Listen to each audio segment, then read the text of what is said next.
There's an argument to be made that tighter monetary policy doesn't necessarily help inflation when the source of inflation comes from a lack of supply of certain goods Yeah. for a moment, and particularly heightened energy prices, right? There's no such thing as hiking interest rates in order to cure higher oil prices. So I wonder if you might comment on that, and maybe to what extent this might be a political move, given that the inflationary button has been pressed, and the U.S. president's popularity suffers from this, and as always, there's a political component to all of this, or there tends to be. Yeah, that's a very good point. I totally agree. I've been talking about this a lot. It seems completely preposterous to me that Fed is trying to me, like my logic, but some people disagree with me. So just keep in mind, it's just one person's perspective. My logic, it seems completely preposterous that Fed is trying to solve supply chain inflation by raising rates, because there is several dynamics going on there. Let's assume for a second that people are really hurting from inflation, right? And politically, they have to appear to be doing something. But their recipe to this, their remedy to this is saying like, okay, you have hard time buying things, so we'll make it even harder for you to buy stuff. We'll hurt you even more. Then you'll stop buying it, and then maybe price will come down.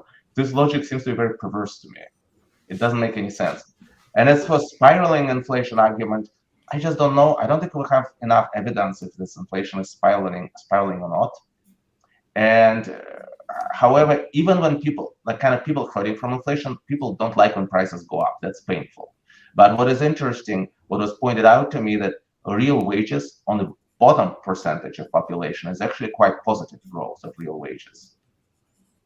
So like actually, this last 2 years have been an equalizing event, and it might have helped wealth and income inequality that a lot of people were complaining about, what actually inflationary events typically do. And so this is again a paradox that this is not a political statement left or right. This is more like people for a while, it was almost like consensus. People were saying, well, inequality is an issue. Now we're having a pattern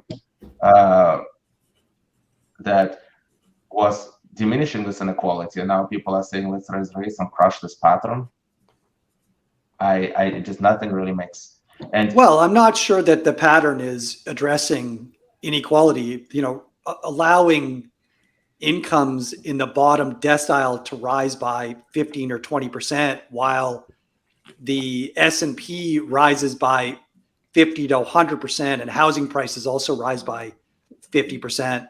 I think the bottom decile is still dramatically behind in terms of their ability to pursue the American dream. So like it is nice to see that,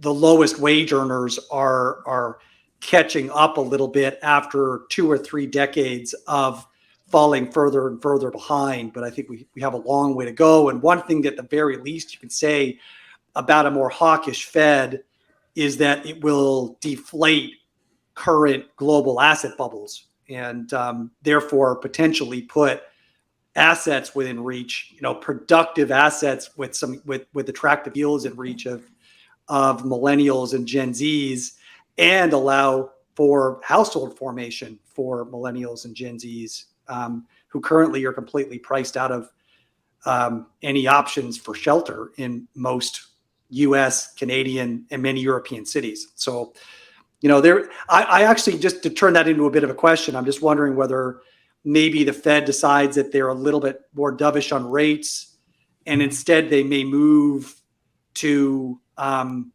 maybe preserve rates a little lower than the market is currently anticipating, but allow for more aggressive balance sheet runoffs. Have you contemplated this?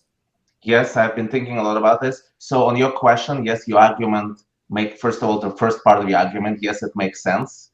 And you could argue back and forward on this. All I was just trying to say that if the rise in real wages on the lower percentile is a desirable thing, then you should take care not to stop this process if you think of this process as desirable. And I don't even know if you can make political arguments whether it's desirable or not, but I'm just saying, like, if you want it to be desirable, if it's desirable that real wages on the lower end actually rising, then maybe you want to preserve the environment. That's all I'm trying to say, right? Right. What to do with assets? I have given a lot of thought on this, and actually, as a matter of fact, I'll confess I was a little blindsided. Part of the reason Fed policy makes absolutely no sense for me. It seems to me completely unhinged, and I'm not a person to criticize the Fed. I actually think that they're doing their best. So they might be seeing things I don't see, and they have their own arguments. I don't think, like, I'm not one of those people who say they're like clueless, they're detached. They're smart people trying to do their best. That's just not often what I would have done. But again, my job as a trader is not to figure out what they should do, but how to capitalize on what they actually do, right? With this caveat, it makes a ton of sense. It would, again, if you put me in their seat, knowing what I know now, and I probably would have known more in their seat, I would just say, like, no raising rates, maybe like 25 basis point hike just to stabilize money markets, and very aggressive balance sheet unwind. Mm-hmm. Why do you want to raise interest rate on your own liability, which is the excess reserve? And to your point, it might work better to deflate asset prices. And honestly, if they really wanted to deflate something like real estate, probably the best way to do this would be to change tax policies, not to raise rates. The best way would be to, like, kill some of the real estate deductions, right? Yeah. I'm not talking about the mortgage deduction, but a lot of other things that exist. Would change the mortgage structures, Well, allowing 30-year mortgages. Deduction for the resale of primary residence, Yep. Change maybe abolish 1031 rule. Yep. It's like this. There's a lot of things they can do, which I think would be hard politically, but on the other hand, if that's the objective, what I'm saying, right? If the objective is specifically to deflate and more affordable things, you could do on the policy side, not necessarily on the monetary side, right? That's what I'm trying to say. And to your point, it would make total sense for me to run off the balance sheet, because they kind of almost like committed themselves on not being able to reduce the balance sheet. They're saying they will, but they won't.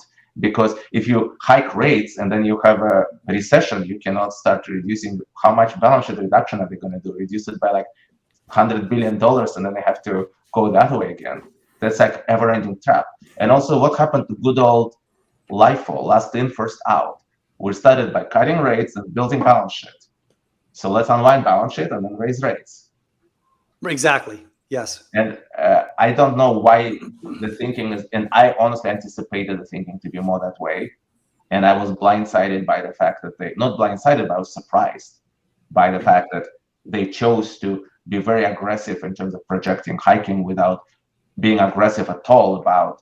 They were very kind of slow and methodic about tapering, and then about, like, they could have tapered much faster this time, right? What are they doing? They were like buying bonds this winter still while there are inflationary concerns. If the concern is inflation, why are you buying bonds still, right?